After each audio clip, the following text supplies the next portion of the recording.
The first gunshot echoed through the quiet town of Silverdale just as Josephine Hayes tossed the last of her washing water into the dusty street. Spring of 1874 had arrived with the same hollow promise. It always did in this parched corner of Wyoming Territory, a few brave wildflowers dotting the plains while the relentless sun continued its assault on everything beneath it. Josephine brushed a strand of honey-brown hair from her face, her attention drawn to the commotion down the street. Men were gathering outside the saloon, but she had no time for their foolishness. She'd left that life behind the day her husband took a bullet meant for another man.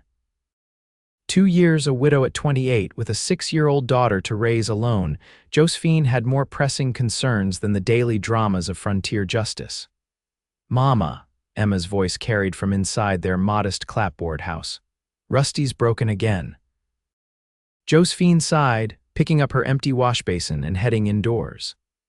Emma sat cross-legged on the worn rug, her small face crumpled with disappointment as she held up the wooden toy horse that had been her constant companion since her father's death. One of the legs had snapped clean off, leaving the once proud stallion permanently crippled. "Oh, sweetheart." Josephine knelt beside her daughter, taking the toy into her hands. It was a simple carving, but Thomas had spent hours whittling it for Emma's 4th birthday. The honey-colored pine had darkened with age and handling, smooth from countless hours in Emma's small hands. "Can you fix him, Mama?" Emma's blue eyes, so like her father's, brimmed with tears. Josephine turned the horse over in her hands. The break was clean, but she had neither the tools nor the skill to mend it properly. "I'm not sure, love, but we'll find a way." A sharp knock at the door startled them both. Josephine rose, straightening her apron as she went to answer. She wasn't expecting visitors, and most folks in town knew she took in laundry on Tuesdays, not social calls. When she pulled open the door, the afternoon sun blinded her momentarily, silhouetting the tall figure on her porch, Mrs. Hayes.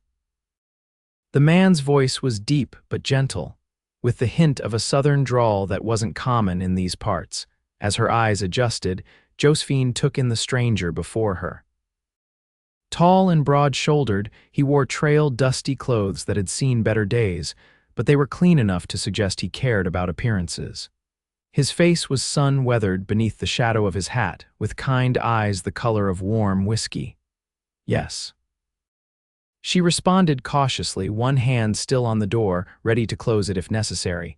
He removed his hat, revealing dark hair with flecks of premature silver at the temples. "Name's Henry Tucker, madam, just rode into town." "Sheriff Donovan suggested your place for boarding, said you sometimes let a room to respectable travelers." Josephine hesitated. She did occasionally rent the small room at the back of the house when money was tight, which was more often than not these days.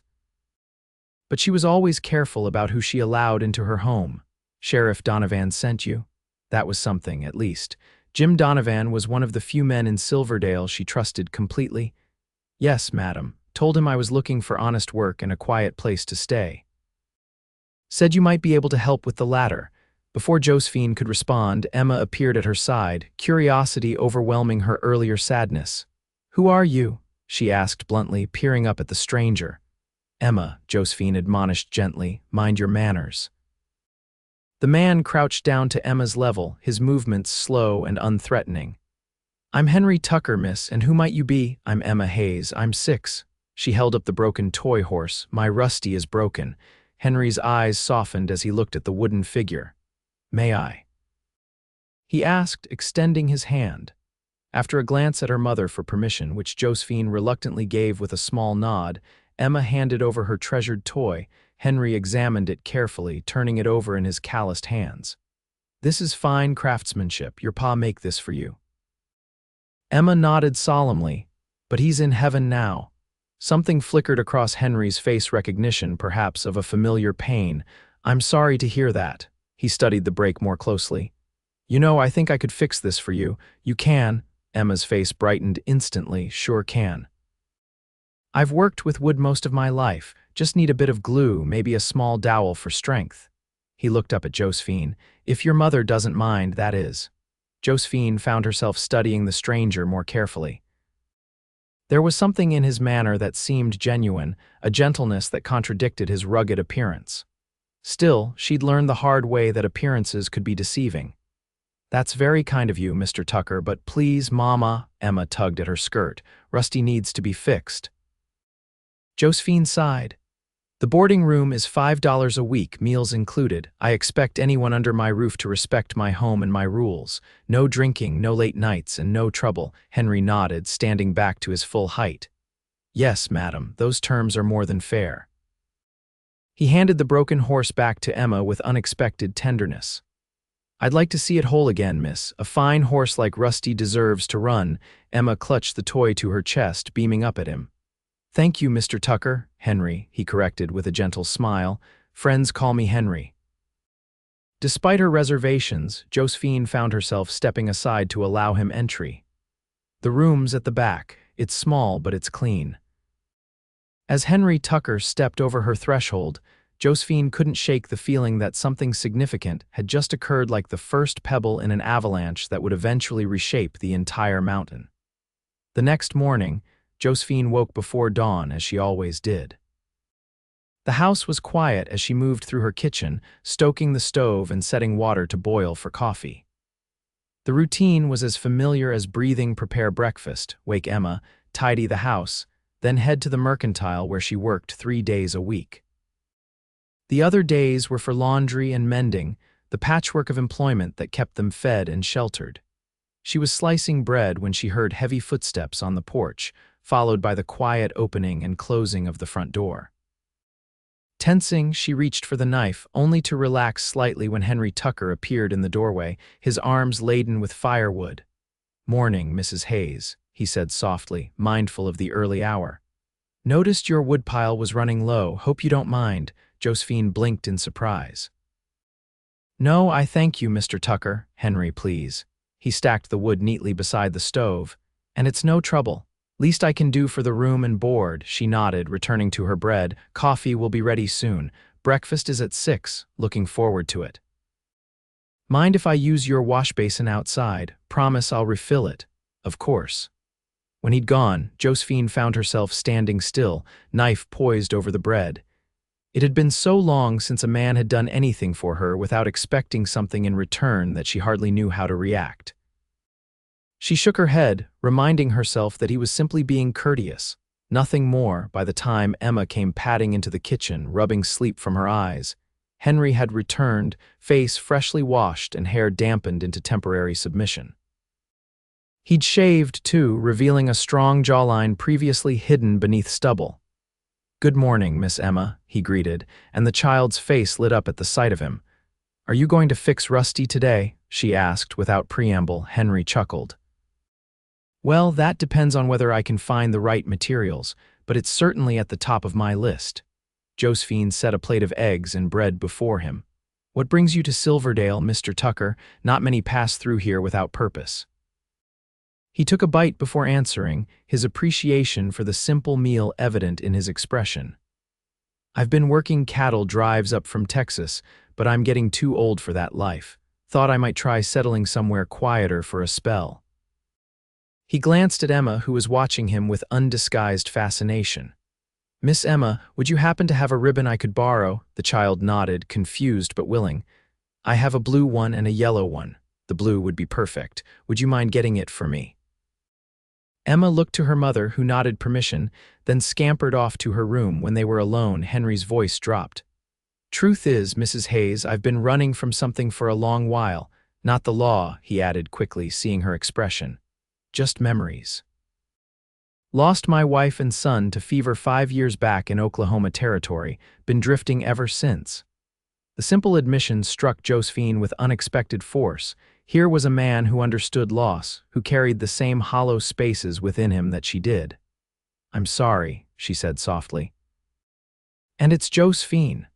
Emma returned with her ribbon, and Henry smiled, the shadows receding from his eyes. "Thank you kindly, Miss Emma. This will be very helpful for Rusty." After breakfast, Josephine walked Emma to the small schoolhouse at the edge of town before continuing on to Coulter's Mercantile, where she worked as a clerk. The day passed in its usual rhythm of customers, inventory, and the occasional bit of gossip from Mrs. Coulter, who seemed to know everyone's business.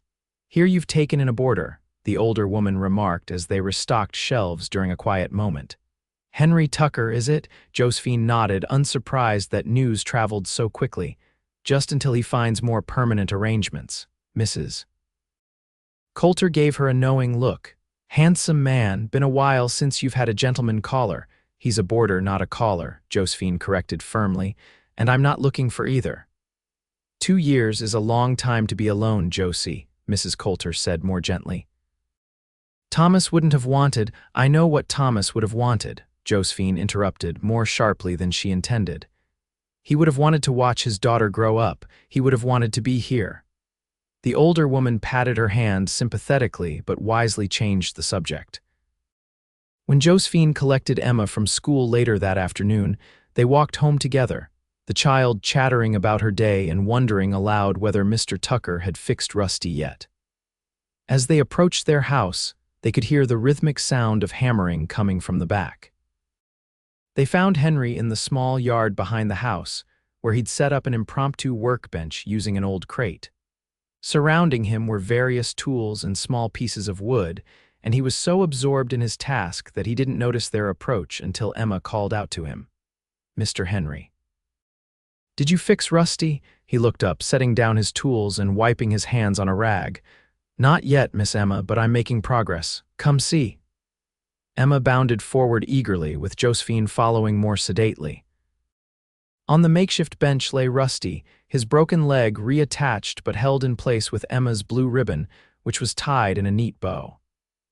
"The glue needs time to set properly," Henry explained to Emma, who was examining the repair with serious concentration. "The ribbon is keeping everything in place while it dries. By tomorrow he should be good as new."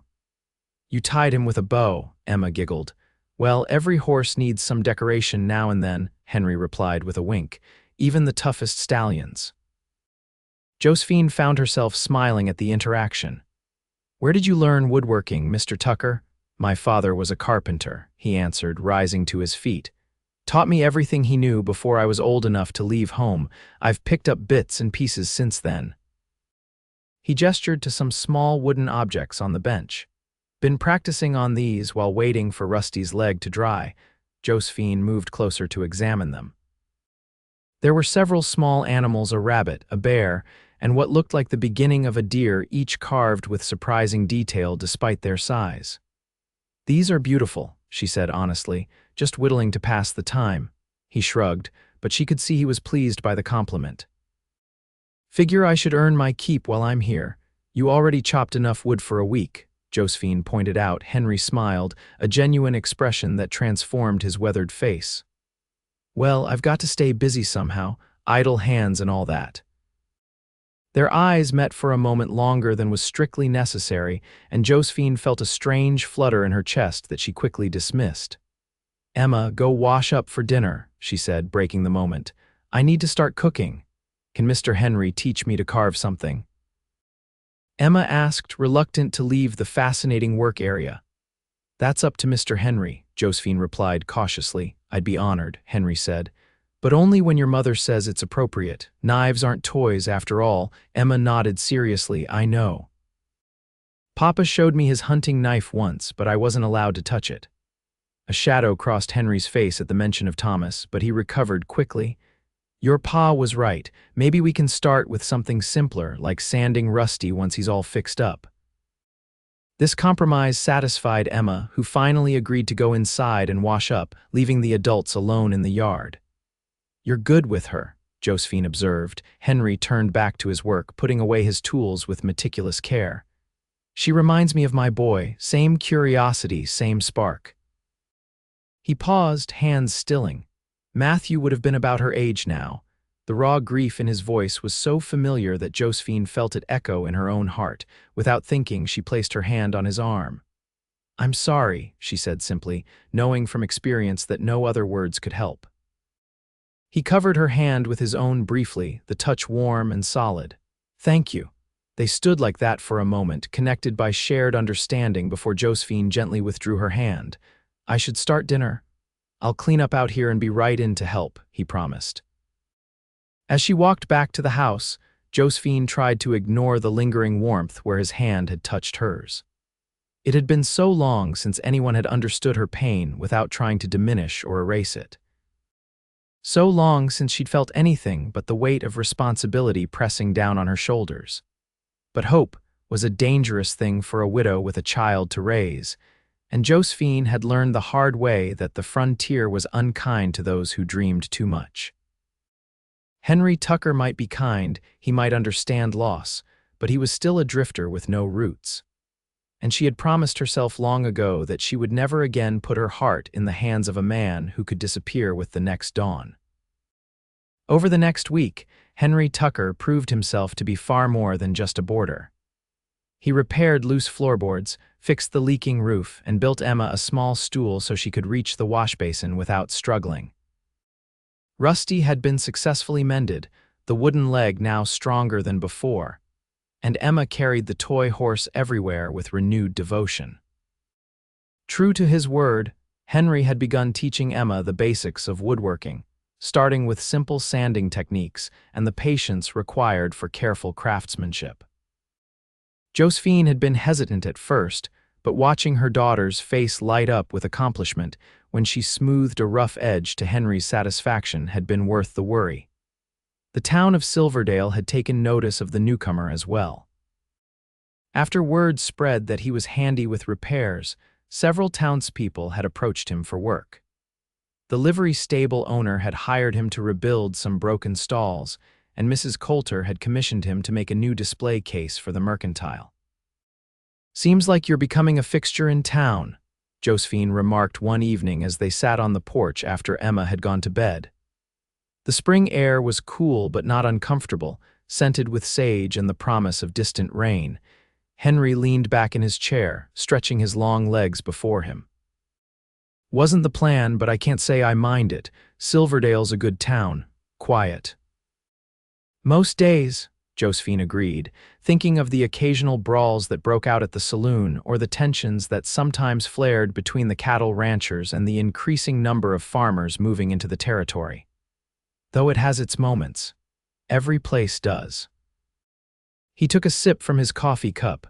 "But there's something honest about this town. People work hard, mind their business for the most part." "Is that why you've stayed longer than you planned?" she asked, trying to keep her tone casual. Henry was silent for a moment, his gaze fixed on the distant mountains outlined against the darkening sky. "Partly," he finally said. When he didn't elaborate, Josephine didn't press. They sat in companionable silence as twilight deepened into night, the first stars appearing overhead. It was strange, she thought, how comfortable this had become sharing her evenings with a man who had been a stranger just days ago. "I should turn in," she said eventually, rising from her chair. "Early start tomorrow," Henry nodded, standing as well. "I'll bank the stove for you." "Thank you." She hesitated at the door. "Henry, yes, I'm glad Sheriff Donovan sent you our way." His smile was visible even in the dim light. "So am I, Josephine, so am I." The next morning brought unexpected excitement to Silverdale. A stage coach arrived, which in itself wasn't unusual. The twice-weekly stage connected them to the larger settlement of Cheyenne, but this one carried a passenger of note. Josephine was working at the mercantile when the news spread through town. "It's Nathaniel Blackridge, Mrs. Coulter informed her breathlessly. "The railroad man, they say he's looking to bring a spur line through this area." Josephine raised her eyebrows. "A railroad through Silverdale, that would change everything. For the better, I should think." Mrs. Coulter was practically glowing with excitement. "Think of it, Josephine, real growth for our little town, more customers, more prosperity." Josephine wasn't so sure. She'd seen what happened to some towns when the railroad came through, the sudden influx of people, not all of them with good intentions. But she kept her reservations to herself as Mrs. Coulter continued to enthuse about the possibilities. By midday, the entire town was abuzz with speculation. Blackridge had taken rooms at the hotel and was reportedly meeting with Mayor Collins and several prominent business owners. When Josephine left the mercantile at 4 o'clock to collect Emma from school, she found Henry waiting for her outside. Heard about our distinguished visitor? He asked, falling into step beside her. Josephine nodded. Mrs. Coulter hasn't talked about anything else all day. What do you think about it? The railroad, I mean. She glanced at him, surprised by his interest in her opinion. I think change is inevitable, but not always for the better. A railroad would bring more people, more business, but also more. She trailed off, searching for the right word. Complications? Henry suggested. Exactly, she sighed. Though I suppose I should be grateful for anything that might make life easier for Emma and me. They reached the schoolhouse just as the children were being dismissed. Emma spotted them immediately and came running, her face alight with the day's news. Mama, Mr. Henry, Miss Wilson says a train might come to Silverdale. A real train, Henry chuckled at her enthusiasm. So I hear, Miss Emma. Can we go see the train man, Mama, please? Billy Thompson says his pa is meeting him right now. Josephine shook her head. Mr. Blackridge is a busy man, Emma. He's not here to meet children. Emma's face fell, but Henry intervened gently. Tell you what, Miss Emma. If the railroad does come to Silverdale, I promise we'll go see the first train together. How does that sound? Really? You promise? Cross my heart, Henry said solemnly, making the gesture over his chest. Emma beamed, satisfied with this compromise, and began chattering about her day at school as they walked home. Josephine, however, couldn't help noticing the casual way Henry had included himself in their future plans, as if he intended to be around when a railroad that hadn't even been confirmed yet was finally built. The thought was both comforting and unsettling. In the short time he'd been with them, Henry had become a steady presence in their lives, reliable, kind, and increasingly important to both her and Emma. But Josephine had been careful to maintain certain boundaries, to remind herself that his stay was temporary. That evening, as Henry and Emma sat at the kitchen table working on a new woodcarving project, Josephine found herself watching them with a mixture of emotions she couldn't quite untangle. Emma was laughing at something Henry had said, her small hands carefully following his instructions as they sanded a piece of pine. Look, Mama, Emma held up the wood.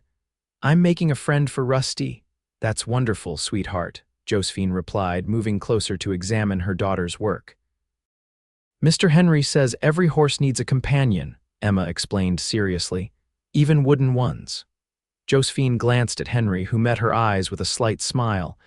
Is that so? Wise words from a wise man, he said with mock gravity that made Emma giggle again. Later, after Emma was tucked into bed with both Rusty and the half-finished companion horse carefully placed on her bedside table, Josephine found Henry on the porch again, this time working on a larger carving by the light of a lantern. She adores you, Josephine said, sitting in the chair beside him, Henry's hands stilled on his work. She's a special child, smart as a whip too. Yes, she is. Josephine hesitated, then continued. Henry, I appreciate everything you've done for us, truly. But I need to ask, what are your intentions? He set down his knife and wood, giving her his full attention. My intentions? You speak of the future as if you'll be here to see it. Emma is getting attached, and she stopped, unsure how to continue without revealing too much of her own confused feelings. Henry was quiet for a long moment, his expression thoughtful in the lantern light. When I came to Silverdale, I didn't have any intentions beyond finding a quiet place to rest for a while. But now, he looked at her directly. Now I'm finding reasons to stay. The simple honesty of his words caught Josephine off guard. I can't afford to hope for things that might not last, she said finally, her voice barely above a whisper. Emma has already lost so much. So have you, Henry said gently. Josephine looked away, unable to bear the understanding in his eyes. I'm accustomed to it. No one gets accustomed to loss, Josephine. We just learn to carry it differently. His hand moved as if to reach for hers, then stopped. I won't make promises I can't keep, but I want you to know that I'm not planning to disappear, not unless you ask me to. Before she could respond, the sound of hoofbeats in the street drew their attention. A rider was approaching at speed, and even in the darkness, Josephine recognized Sheriff Donovan's silhouette. Henry Tucker, the sheriff called, reining in his horse outside the gate. You in there. Henry stood, moving to the edge of the porch.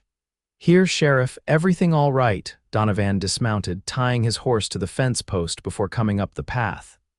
"Evening, Josephine," he nodded to her before turning back to Henry. "Got a situation at the livery. One of the horses has got itself caught in the stall you were repairing. Owner's worried it might hurt itself worse if we don't get it free soon." Henry was already reaching for his coat. "I'll come right away." "I'll keep a lamp burning," Josephine offered, rising as well. Henry paused, looking back at her.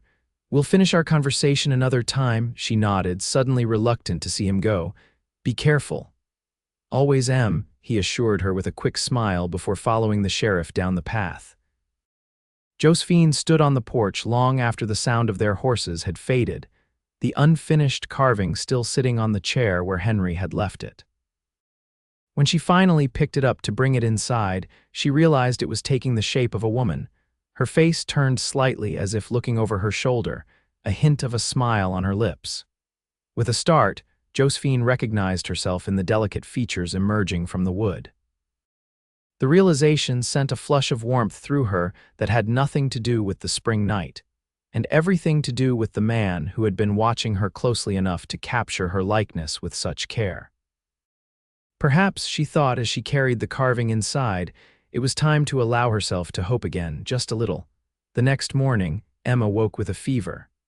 Her small body burned with heat as Josephine tried desperately to cool her with damp cloths.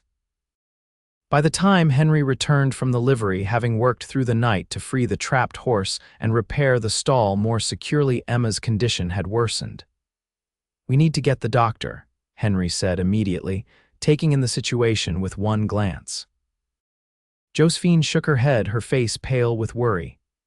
"Dr. Wilson left yesterday for Cheyenne, won't be back until tomorrow at the earliest." Henry's jaw tightened. "The next closest doctor, 3 days' ride to the north." Josephine's voice broke as she replaced the cloth on Emma's forehead. "She's burning up, Henry." He knelt beside the bed, gently placing his hand on Emma's cheek. The child stirred slightly, her eyes fluttering open. "Mr. Henry," she murmured weakly, "Rusty needs you." "I'm right here, little one," he assured her softly. "Rusty's fine, you just rest now." When she had drifted back to sleep, Henry turned to Josephine. "My mother was a healer of sorts, knew about herbs and such. I picked up a few things from her. There might be something we can try." Josephine looked at him desperately. "Anything, please?" "I need willow bark, fresh if possible.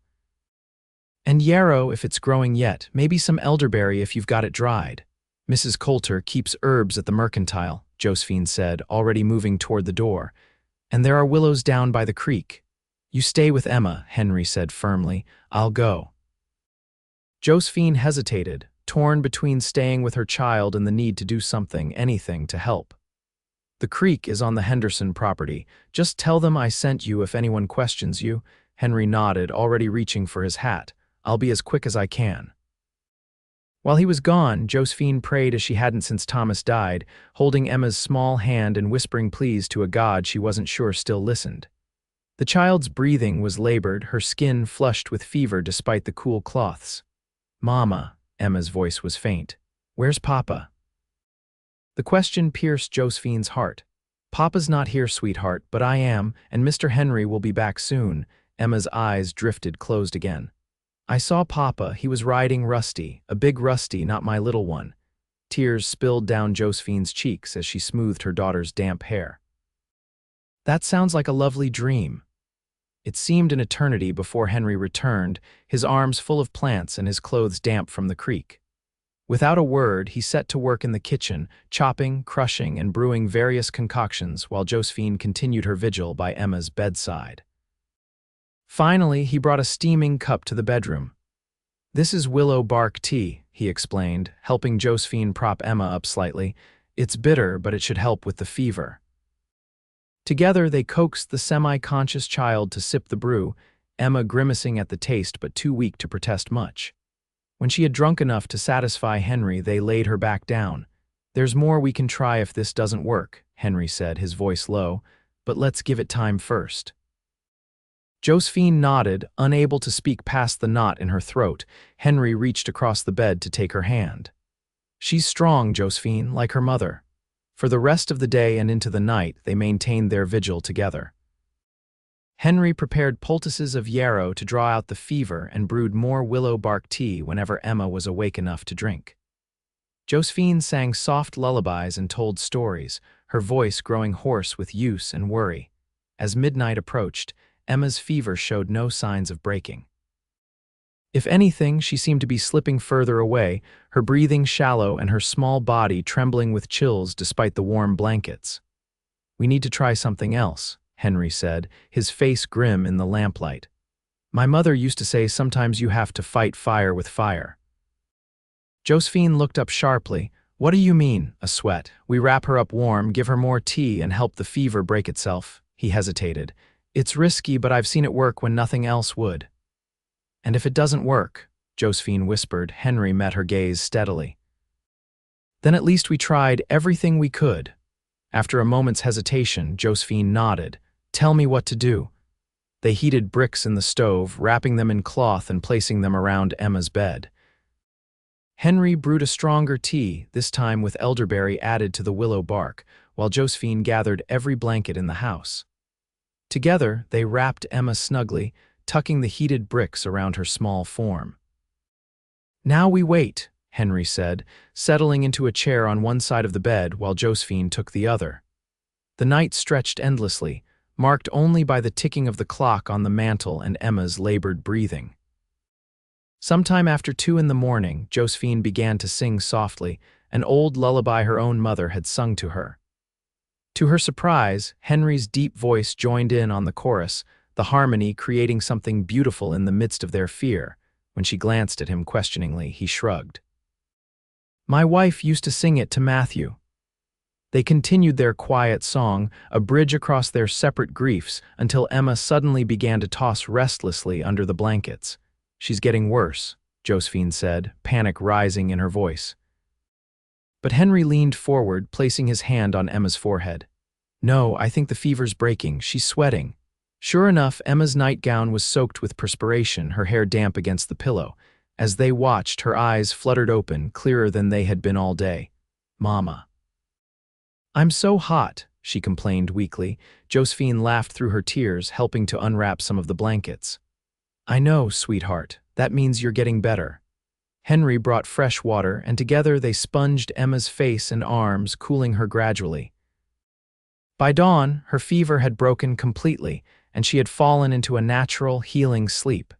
Exhausted but relieved beyond measure, Josephine followed Henry into the kitchen, where he was disposing of the used herbs and cleaning up the remnants of his medicinal preparations. Without warning, she threw her arms around him, burying her face in his chest. "Thank you," she whispered, her voice thick with emotion. "Thank you for saving her." After a moment of surprise, his arms came around her, strong and steady. "She saved herself, Josephine. She's a fighter." "But you knew what to do if you hadn't been here." She couldn't finish the thought. Henry's hand moved to cradle the back of her head, the touch gentle despite his calloused palm. "But I was here," he said simply, "and I'm not going anywhere." Josephine pulled back slightly to look up at him, suddenly aware of their closeness, of the warmth of his body against hers, of the steady beat of his heart under her palm. The fear and relief of the night had stripped away her usual caution, leaving her vulnerable in a way she hadn't allowed herself to be since Thomas died. "Henry," whatever she might have said was interrupted by a knock at the door.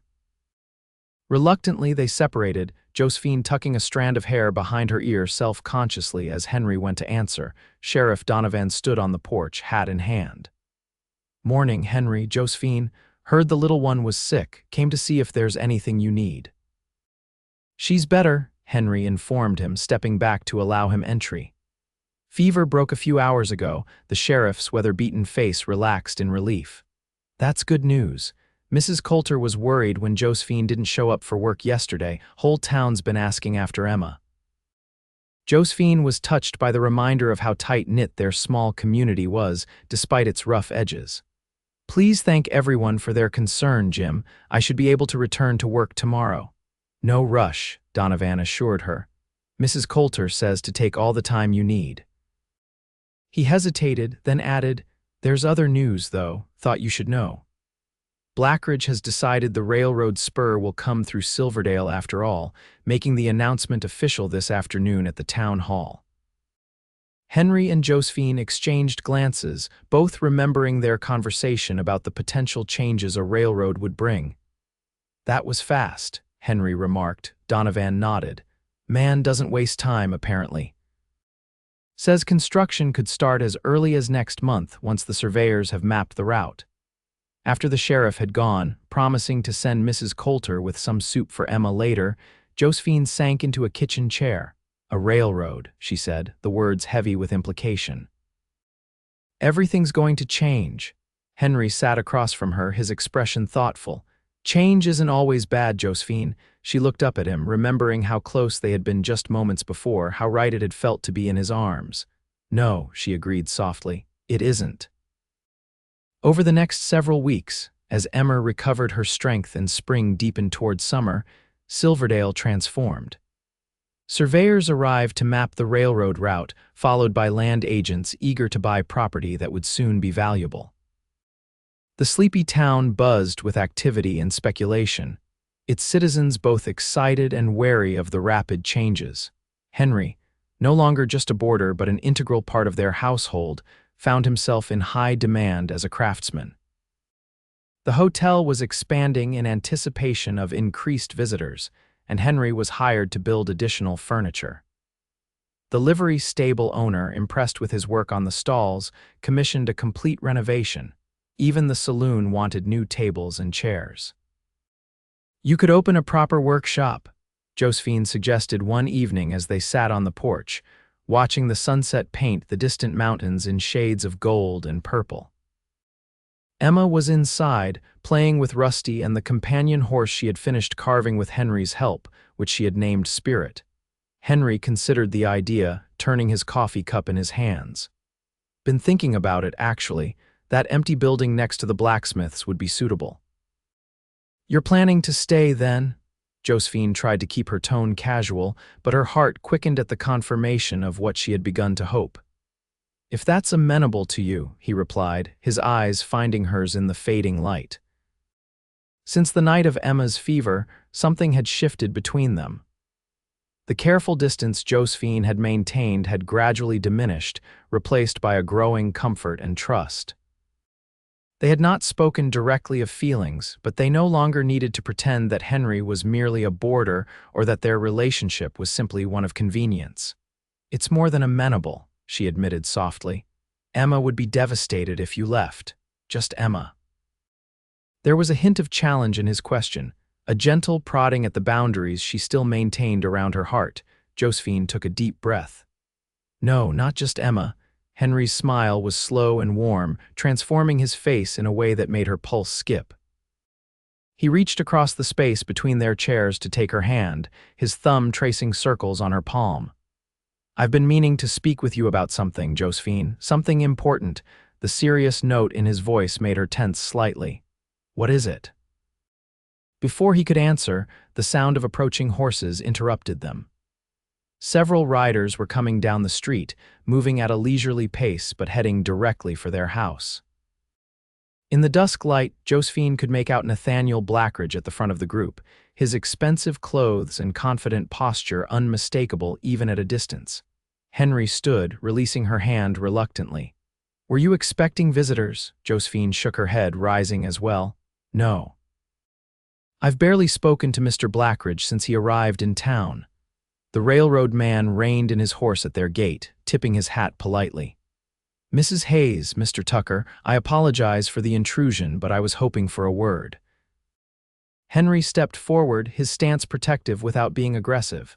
"What can we do for you, Mr. Blackridge?" Blackridge dismounted, handing his reins to one of his companions. "May I?" He gestured toward the porch. Josephine nodded, curiosity overcoming her initial wariness. "Of course." "Would you care for some coffee?" "That's very kind, but no need. This won't take long." Blackridge ascended the steps, his manner businesslike but cordial. "I understand this property belongs to you, Mrs. Hayes." "It does," she confirmed, a flicker of unease beginning to replace her curiosity. "And am I correct that it extends to the creek at the back?" Josephine exchanged a quick glance with Henry, whose expression had hardened almost imperceptibly. Yes, that's right. My husband purchased it from the Henderson family when we first came to Silverdale. Blackridge nodded, seeming pleased by the confirmation. Mrs. Hayes, I'll be direct. The survey for the railroad has determined that the optimal route runs very near your property. In fact, the most efficient path would require a portion of your land specifically, the area near the creek. Josephine felt as if the ground had suddenly shifted beneath her feet. You want my land, a small portion of it, Blackridge clarified. The railroad company is prepared to offer fair compensation, of course. He named a sum that would indeed have been generous for a piece of unused creekside property, but Josephine was already shaking her head. I'm sorry, Mr. Blackridge, but that land isn't for sale. The creek provides our water, and the willows there. She thought of how those trees had provided the medicine that saved Emma's life. They're important to us. Blackridge's polite smile tightened slightly. Mrs. Hayes, I understand your attachment to your property, but progress requires some sacrifices. The railroad will bring prosperity to Silverdale that will benefit everyone, including you and your daughter. I'm not opposed to the railroad, Josephine clarified, but surely there are other routes that don't require my land, none as cost-effective, Blackridge replied smoothly. The alternatives would add considerable expense to the project, possibly making it unfeasible altogether. Henry, who had been silent until now, spoke up. There's the old cattle trail that runs along the ridge, flatter terrain, no water crossings. Blackridge turned to him with a slightly condescending smile. Are you a railroad engineer, Mr. Tucker? No, but I've worked on enough construction to know when someone's trying to take the easy route at someone else's expense. The railroad man's expression cooled. The company's offer is more than generous, Mrs. Hayes. I suggest you consider it carefully. The railroad is coming to Silverdale one way or another. It would be a shame if the town's progress had to proceed without your cooperation. With a tip of his hat, he turned and descended the steps, remounting his horse with practiced ease. I'll give you a few days to reconsider. As Blackridge and his men rode away, Josephine sank back into her chair, her hands trembling slightly. He's threatening to turn the town against me if I don't sell. Henry knelt beside her, taking her hands in his. Josephine, listen to me. This is your land. You have every right to refuse his offer. But what if he's right? What if refusing means the railroad doesn't come at all? Everyone's counting on it. The hotel, the mercantile, even the livery, they've all invested in preparations. She looked at him with troubled eyes. How can I be responsible for destroying their hopes? You're not responsible for Blackridge's choices, Henry said firmly. And I don't believe for a second that the creek route is the only viable option. He's just trying to intimidate you because it's the cheapest and easiest solution for his company. The door opened behind them, and Emma appeared, clutching Rusty and Spirit. Mama, who were those men? Josephine forced a smile. Just some business people, sweetheart, nothing for you to worry about. But Emma was perceptive beyond her years. She came to stand beside her mother's chair, leaning against it. Are they trying to take our home? No, love, Josephine assured her, stroking her hair. They just want a small part of our land for the railroad, but I told them no, Emma nodded solemnly. Good, Mr. Henry says home is the most important place there is. Henry smiled at the child, though his eyes remained concerned. That's right, Miss Emma. And nobody should take any part of your home without your mama's permission. After Emma had gone back inside, Josephine turned to Henry, her face resolute despite her earlier doubts. I won't sell. Not under threat, not like this. I'll stand with you, Henry promised, his voice quiet but firm. Whatever comes. The following day, news of Josephine's refusal spread through Silverdale like wildfire. As she had feared, opinions were divided. Some townspeople supported her right to her property, while others grumbled about one widow holding up progress that could benefit everyone. At the mercantile, Mrs. Coulter was sympathetic but concerned. I understand your position, Josie, truly I do, but Blackridge isn't a man to cross lightly. They say he has connections all the way to the governor. I can't give in to bullying, Josephine replied, arranging a display of canned goods with more force than necessary. If I sell because he threatens me, what message does that send to Emma? The older woman sighed. Sometimes being a mother means making difficult choices for your child's future. Just think about what's best for Emma in the long run. That evening, Henry returned from town with a grim expression. Blackridge has been busy, he reported as they washed dishes together after dinner. Emma was already in bed, worn out from her first full day back at school since her illness. He's convinced half the town that you're standing in the way of prosperity. The other half is afraid to speak up against him. Josephine handed him a plate to dry, her jaw set determinedly. And what about you? Are you having second thoughts? Henry set down the dish towel, turning to face her fully. Josephine Hayes, I have never been more certain of anything in my life than I am about standing with you. He took her hands, still damp from the dishwater. In fact, that's what I was trying to tell you last night before we were interrupted. Her heart quickened at the intensity in his eyes. What is it, Henry? I love you, he said simply. I think I've loved you since the first day, when I saw you standing in your doorway with the sun behind you and steel in your spine. I love Emma like she was my own. And I want to make a life here with both of you, if you'll have me. For a moment, Josephine couldn't speak, overwhelmed by emotions she had kept carefully contained for so long. Henry, a sharp knock at the door cut off her words. Henry's expression tightened with frustration at the second interruption of his declaration, but he moved to answer it while Josephine hastily wiped her hands and eyes. Sheriff Donovan stood on the porch, his face troubled. Henry, Josephine, sorry to disturb you, but there's trouble. Blackridge. Henry guessed immediately. Donovan nodded. He's called a town meeting for tomorrow. Says he's going to put the railroad question to a vote whether to reroute around your property at greater expense to the town or to use the power of eminent domain to force the sale. Josephine gasped. Can he do that? Not legally, not yet, Donovan admitted. But he's got the mayor in his pocket now and several of the council members if public opinion turns against you strongly enough. He left the implication hanging. This is intimidation, pure and simple, Henry growled. I know it, Donovan agreed, and I'm on your side for what it's worth, but Blackridge has deep pockets and a silver tongue. He's promising the town will double in size within a year of the railroad coming through. After the sheriff had gone, promising to do what he could to rally support, Josephine and Henry sat at the kitchen table, the remains of their dinner still scattered around them. We need to be at that meeting, Henry said finally. Make our case directly to the townspeople.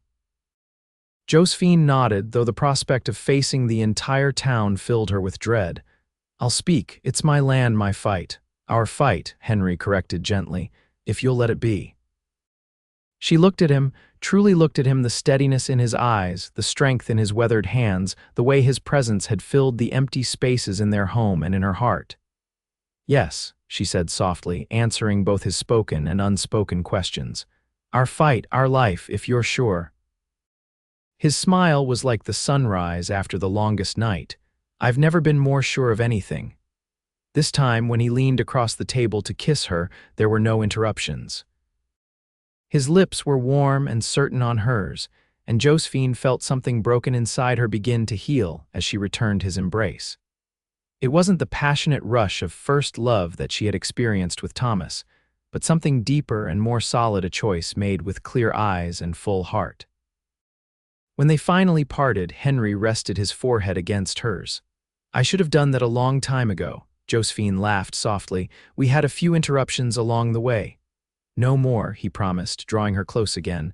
No more wasted time.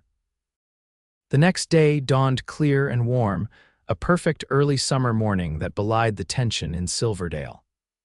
The town meeting was scheduled for noon at the schoolhouse, the only building large enough to accommodate the entire community. Josephine dressed with care, choosing her best navy skirt and a crisp white blouse that Thomas had always admired. Her hands trembled slightly as she pinned up her hair, and she jumped when Emma appeared in the doorway of her bedroom. Are you scared, Mama? The child asked, watching her with solemn eyes. Josephine hesitated, then nodded. A little, but sometimes we have to do things that scare us, especially when they're important. Emma came to stand beside her, reaching up to touch a loose strand of her mother's hair. Mr. Henry says being brave isn't about not being scared. It's about doing what's right even when you are scared. Josephine smiled, pulling her daughter into a hug. Mr. Henry is a very wise man. Is he going to be my papa now? Emma asked, her voice muffled against Josephine's blouse. The question caught Josephine by surprise, though perhaps it shouldn't have. Emma missed little that happened around her. Would you like that, sweetheart? Emma pulled back, her expression serious as she considered the question. I think Papa would like it. He always said you should never be alone. Tears pricked Josephine's eyes at this glimpse of Thomas's wisdom through their daughter's memory. Your father was a good man, Emma, and so is Henry, different but both good.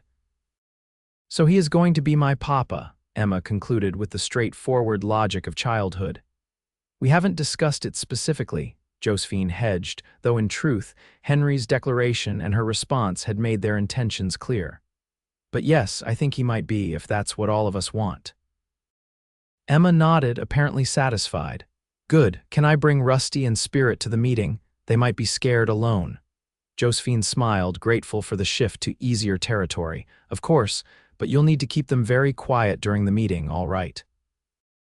When they arrived at the schoolhouse, it was already nearly full.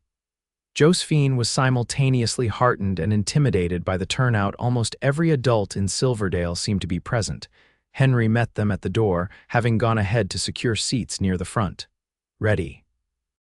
He asked quietly, offering his arm to Josephine. She took it, drawing strength from his solid presence.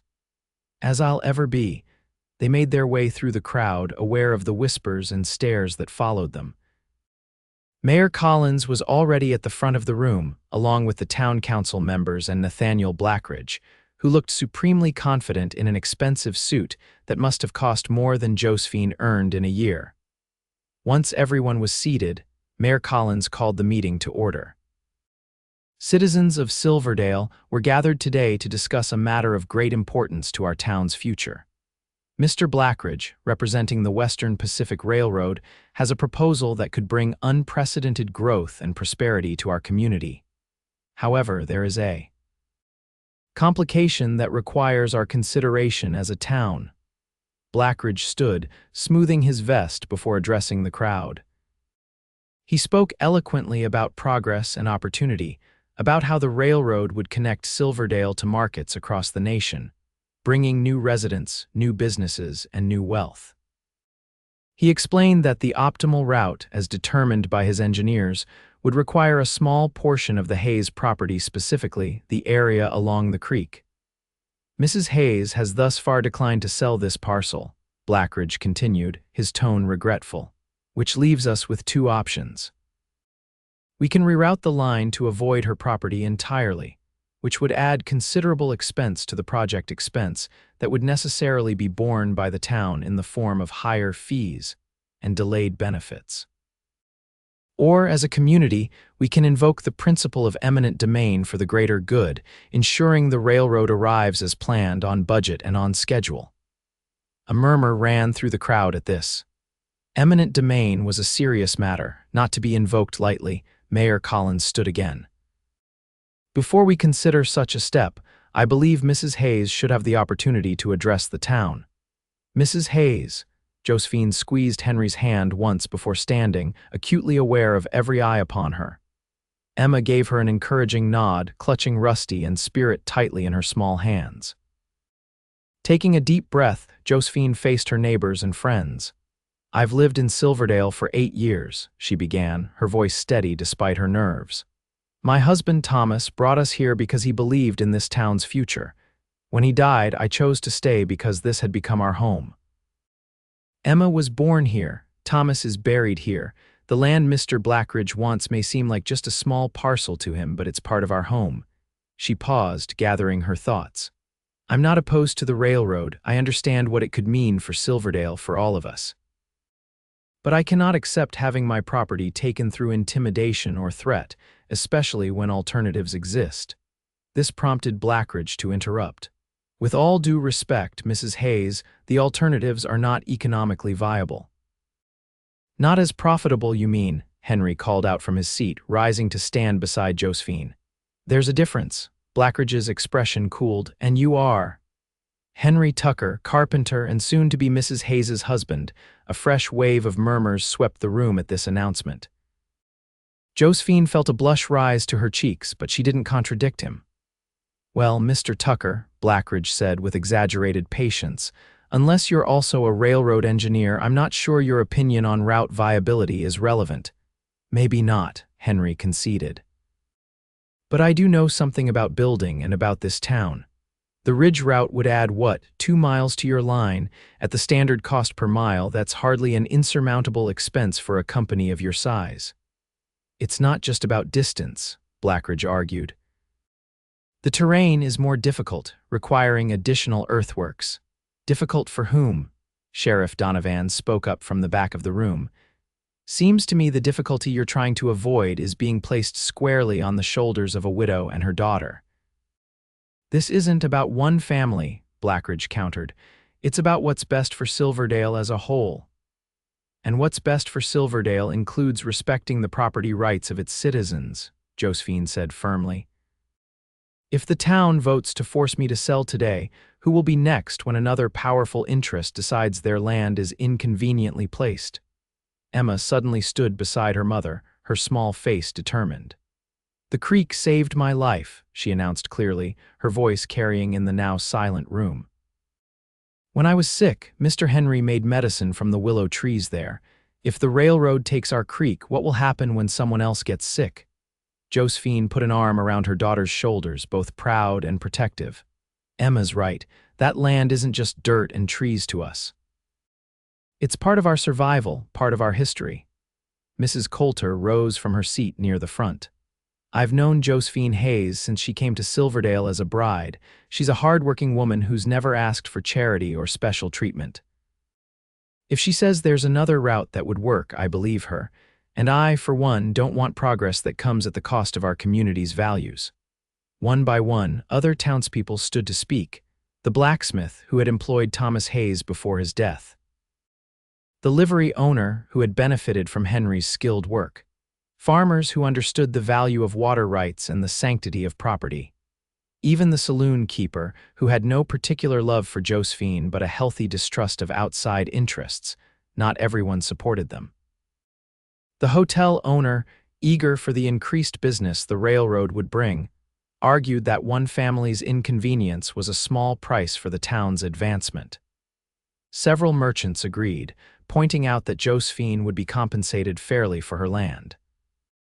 Throughout it all, Josephine stood tall, her daughter on one side and Henry on the other, forming a united front against the pressure. When everyone who wished to speak had done so, Mayor Collins called for a vote. "Those in favor of pursuing eminent domain to secure the creek route for the railroad, raise your hands." Hands went up around the room, perhaps a third of those present. Those opposed, more hands rose, including Sheriff Donovan's and Mrs. Coulter's. "The motion is defeated," Mayor Collins announced after a quick count. "Mr. Blackridge, it appears Silverdale will require you to find an alternative route that does not involve Mrs. Hayes's property." Blackridge's face was carefully neutral, but Josephine could see the frustration in the tightness around his eyes. "Very well. The Western Pacific will reconsider its options, but I must warn you that this decision may delay the railroad's arrival considerably." "We've waited this long," Sheriff Donovan remarked dryly. "I reckon we can wait a bit longer if it means doing things right."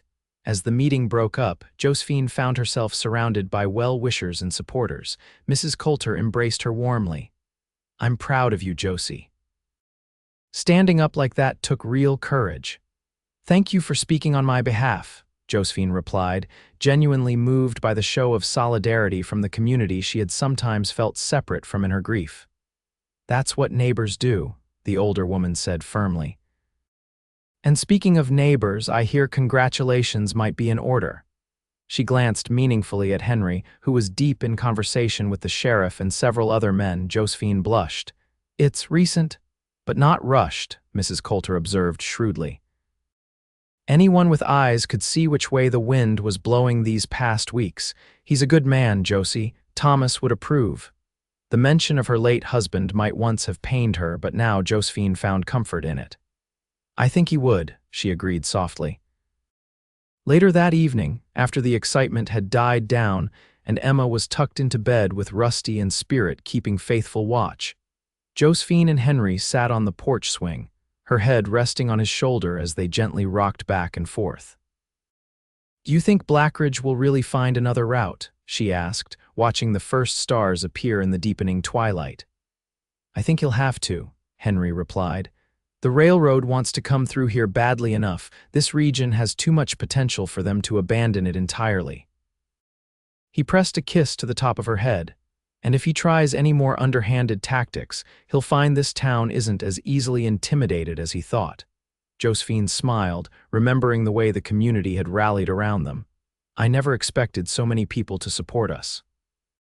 "You've underestimated how much you mean to this town, Josephine Hayes." Henry shifted to face her, taking her hands in his. "Just as I think you've underestimated how much you mean to me." She looked up at him, this man who had fixed more than just a toy horse in their lives. "I love you, Henry Tucker," she said simply, the words feeling both monumental and utterly natural. His smile was like coming home after the longest journey. "I was hoping you might." He reached into his pocket, withdrawing something small that glinted in the fading light. "I've been carrying this around for a week, waiting for the right moment." In his palm lay a ring, a simple gold band with a small pearl set in the center, elegant without being ostentatious. "It was my mother's," he explained. "She made me promise I'd only give it to a woman with enough fire in her soul to warm a home properly." His eyes held hers, full of love and certainty. "I can't think of anyone who fits that description better than you." Josephine felt tears spring to her eyes, but they were tears of joy rather than sorrow. "Are you asking me something, Henry Tucker?" "Josephine Hayes," he said solemnly, though his eyes crinkled with happiness. "Would you do me the very great honor of becoming my wife? Of letting me be a father to Emma and perhaps more children if we're blessed? Of building a life together right here in Silverdale?" "Yes," she whispered, holding out her hand for him to slip the ring onto her finger. "Yes to all of it." As Henry sealed their engagement with a kiss that promised a lifetime of devotion, Josephine felt the last pieces of her broken heart knit themselves back together. Not into the same heart she had before that would always bear the marks of loss, but into something new and strong and whole again. Summer faded into autumn, and on a crisp October day with the aspen trees blazing gold against the blue Wyoming sky, Josephine Hayes became Josephine Tucker in a ceremony attended by the entire town of Silverdale. Emma stood proudly beside them, dressed in a new blue dress that matched her eyes, holding Rusty and Spirit decorated with ribbons for the occasion. The Western Pacific Railroad did indeed find an alternative route, skirting the ridge as Henry had suggested. Construction began in late August, and by the time of the wedding, the grading was already complete to within 5 miles of town. Blackridge himself had departed, leaving a junior executive to oversee the project. Much to everyone's relief, Henry's woodworking business flourished. He had leased the building next to the blacksmith's as planned, turning it into a proper workshop where he crafted furniture, repaired homes and businesses, and continued to carve the small wooden animals that delighted Emma and her friends.